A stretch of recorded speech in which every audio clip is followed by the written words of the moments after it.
I don't want to see the David fight. I think David is a heavyweight, and I think David's legacy is he actually needs to move up. And Usyk would be like the fight that would like give him the type of recognition that he needs. He needs to stop trying to suck down and beat up on smaller men. His legacy is a heavyweight. Crawford, he can do whatever he wants now. If he wanted to retire, he can do that. And if he wanted to just pick easy fights to pad the stats some more, he can do that too. We already know that Charlo's probably wouldn't stand a chance against him. Nobody else who's a big name at 160 or whatever. He don't need to go back down no more. That's a waste of time. And it's also bad on his body too. We saw what happened to... When asked about Terence Crawford's shocking victory over Canelo Alvarez, David Benavidez did not mince his remarks. David, Crawford will fight you if he beats Canelo. Nah, I wouldn't fight Crawford. I'm at 170. The WBC light heavyweight champion summarized Crawford's performance in 4 words, which fans soon recognized as the ideal summary. For Benavidez, Crawford's ascension into boxing history was more than astounding. It demonstrated that the Omaha native had joined the ranks of the all-time greats. Crawford got into the ring earlier this month against the Mexican superstar, and many questioned whether jumping up 3 weight divisions would be too much of a task. Instead, he stunned the sport by defeating Canelo to become the undisputed super middleweight champion. The bout occurred at Allegiant Stadium in Las Vegas. By the end, the judges' score swung heavily toward Crawford, with scores of 115 to 113, 116 to 112, and 115 to 113. Terence Crawford is the best fighter on the planet. Pound for pound, he's that dude. In this 4-belt era, he is now the undisputed world champion 3 times over.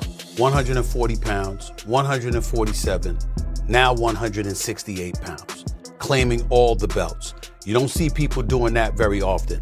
Going up against a guy who was perceived as being bigger and stronger, Crawford was strong. Crawford was strong enough to fend him off, strong enough to make him respect his own power. He used his jab, he used his distance.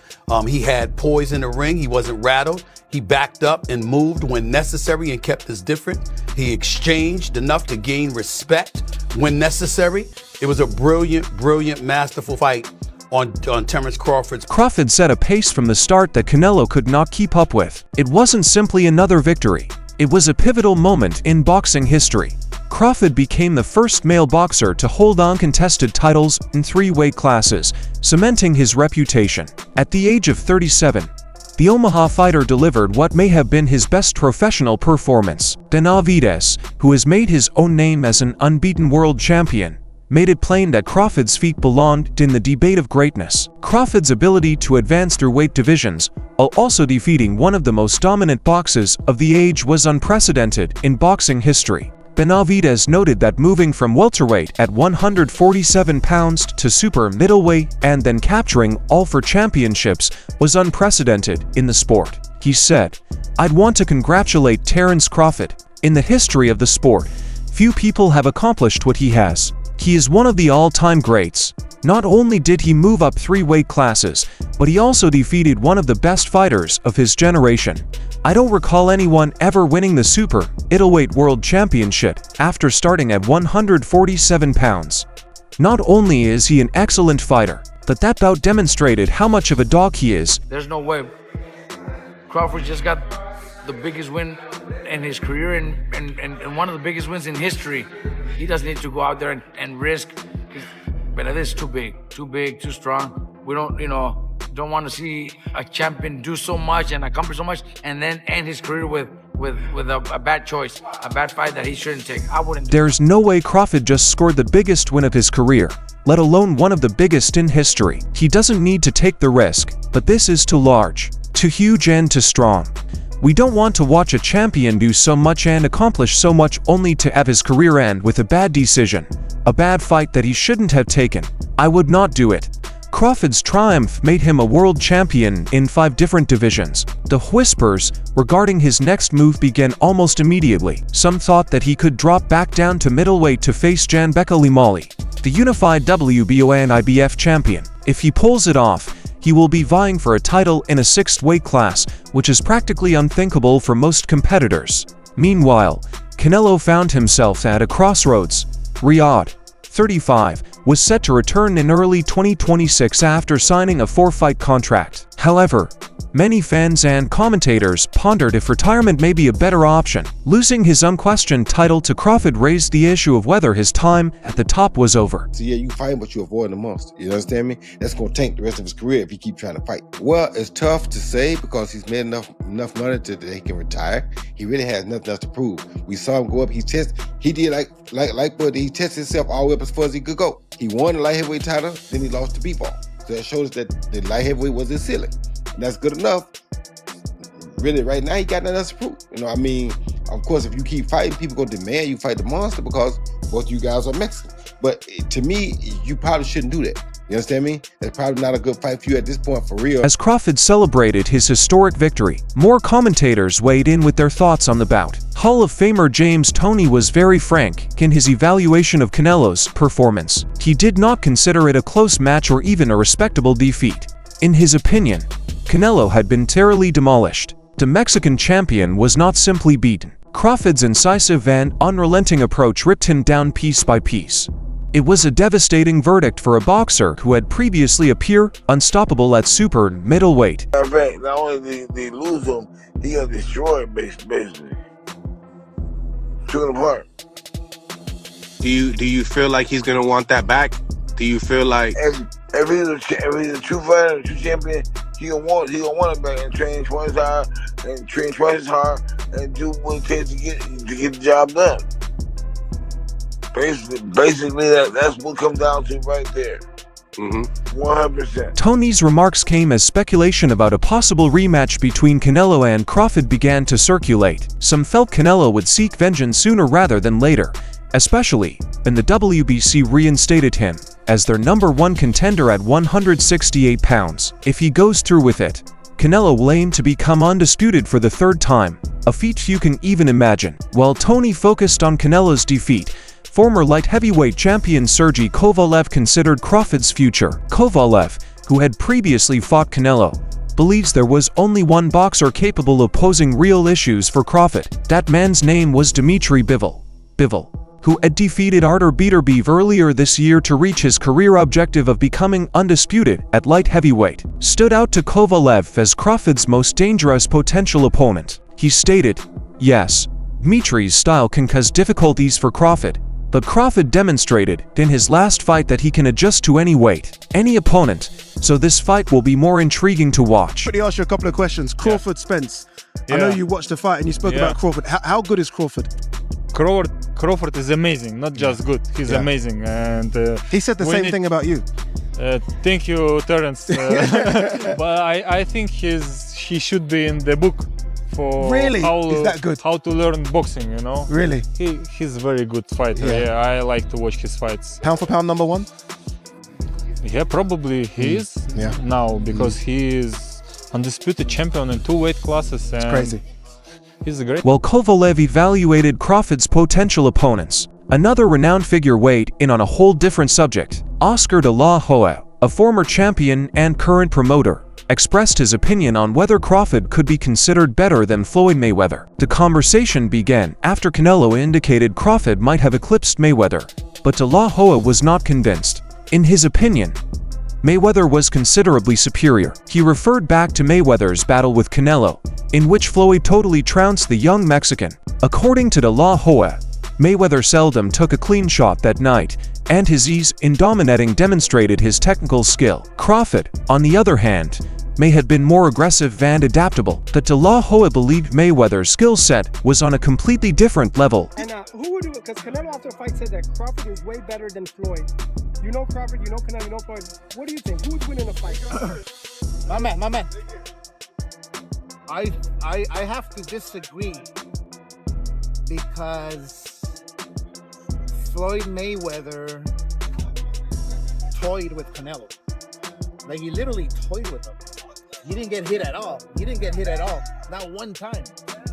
And Crawford, yeah, he's more of a fighter, boxer. Mayweather's more of a boxer.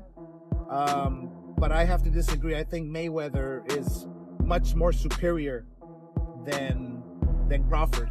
Not just because he beat me and it was a close fight, whatever, you know, or that I stepped in the ring with Mayweather, but I really feel that technically Mayweather's a better fighter. This comparison resurrected one of boxing's favorite pastimes, the debate over generational greatness. Mayweather had established his reputation on unrivaled defense and tactical excellence, winning titles in 5 divisions and remaining undefeated. Crawford, on the other hand, built his career on adaptability, resilience, and the ability to dominate across weight divisions. The question of who was genuinely greater may never be answered, but it demonstrated how unique Crawford's career had become. Who you think's better out of those two, Crawford or Mayweather? I think Crawford is better, bigger. Like he's actually he moved in weight class, and I would say Crawford is a better fight all around fighter. Mayweather's really good too, though. You can't knock him as well. He's very talented. It would have been a tough fight, but I think Crawford would have the edge over Mayweather because of the long arms and because it's bigger.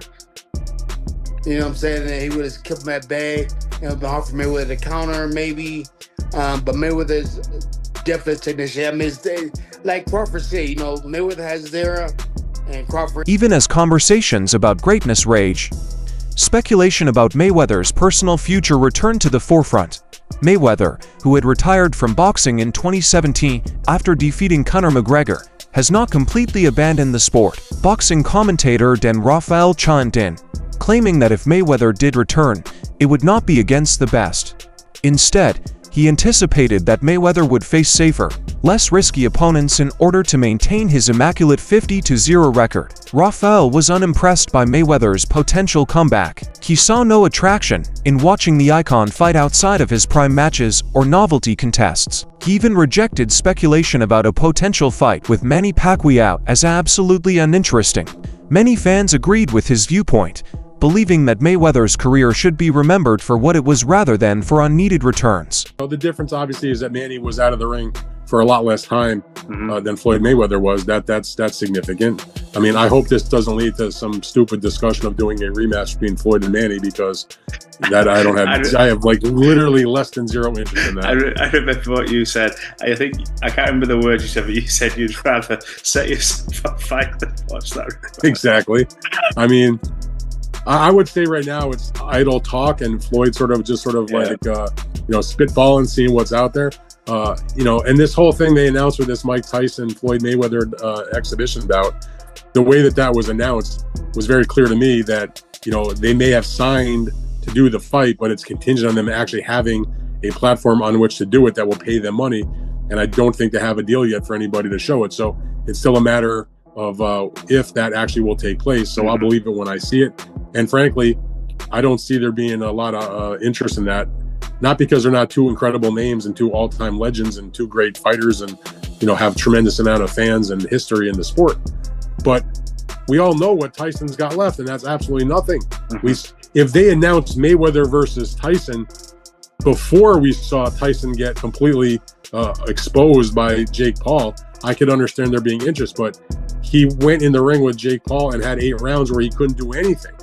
I know that was technically an official fight, so what makes you think he can do anything against a Floyd Mayweather even 8 years in return? Back in the present, Crawford's star has only risen since destroying Canelo, and he may soon enter even more historic territory. His career had become the most important storyline in boxing. Whether he pursued middleweight greatness, contemplated the prospect of facing Bivol at light heavyweight, or even considered sticking at super middleweight, he had demonstrated his ability to adapt to every situation. Meanwhile, Canelo faced decisions concerning his legacy. Would he try to rebuild at 168 pounds, seek revenge on Crawford, or ultimately retire from the sport after years of dominance? For a boxer who had accomplished so much, the issue of whether to continue weighed as much as any bout. I'd like to see Canelo retire too. I don't think he will though. He's got a multi-fight deal with Turkey Al-Sheikh.